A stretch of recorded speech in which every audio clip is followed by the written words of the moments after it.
Rasio elektrifikasi atau tingkat perbandingan jumlah penduduk yang menikmati listrik dengan jumlah total penduduk di Indonesia semakin meningkat dari tahun ke tahun. Berdasarkan laporan yang diterima Presiden Joko Widodo, hingga April 2020, rasio tersebut telah mencapai angka 99,48%. Presiden Jokowi dalam rapat terbatas bersama jajarannya menerima laporan rasio pengguna listrik hingga April 2020 telah mencapai angka 99,48%.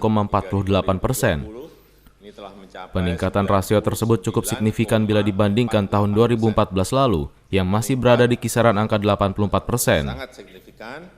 Capaian rasio saat ini juga telah melampaui target RPJMN 2015-2019, yaitu sebesar 96%. Namun Presiden meminta jajarannya untuk tidak cepat berpuas diri, mengingat dalam indikator Electricity Access Population Indonesia masih berada di peringkat 95 dari negara-negara di Asia Tenggara dan Asia Timur. Sejumlah desa di Indonesia diketahui juga masih belum teraliri listrik. Desa tersebut tersebar di 4 provinsi yang berada di Papua Barat, Nusa Tenggara Timur, dan Maluku. Terkait hal itu, Kepala Negara meminta jajarannya untuk segera mengidentifikasi dan bergerak untuk menyelesaikan persoalan.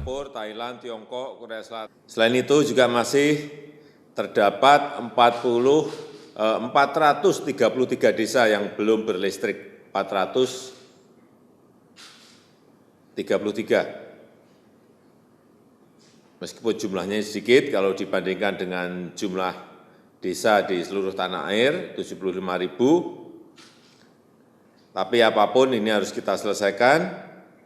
433 desa yang belum berlistrik itu tersebar di 4 provinsi. Di Provinsi Papua 325 desa, Provinsi Papua Barat 102 desa, Provinsi NTT 5 desa, dan Provinsi Maluku 1 desa.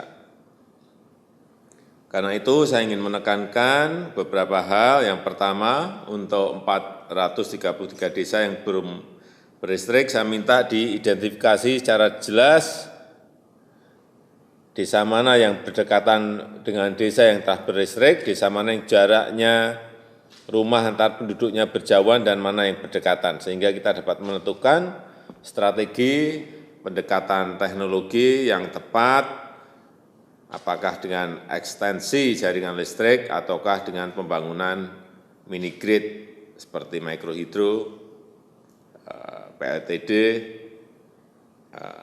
ataupun distribusi tabung listrik yang dilengkapi dengan stasiun pengisian energi listrik.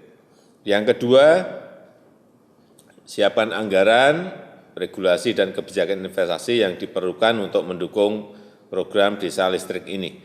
Dan yang ketiga, saya minta agar tidak cukup desa berlistrik, tapi juga peningkatan akses warga, terutama warga miskin, dalam mendapatkan listrik. Tim TVMU memberitakan.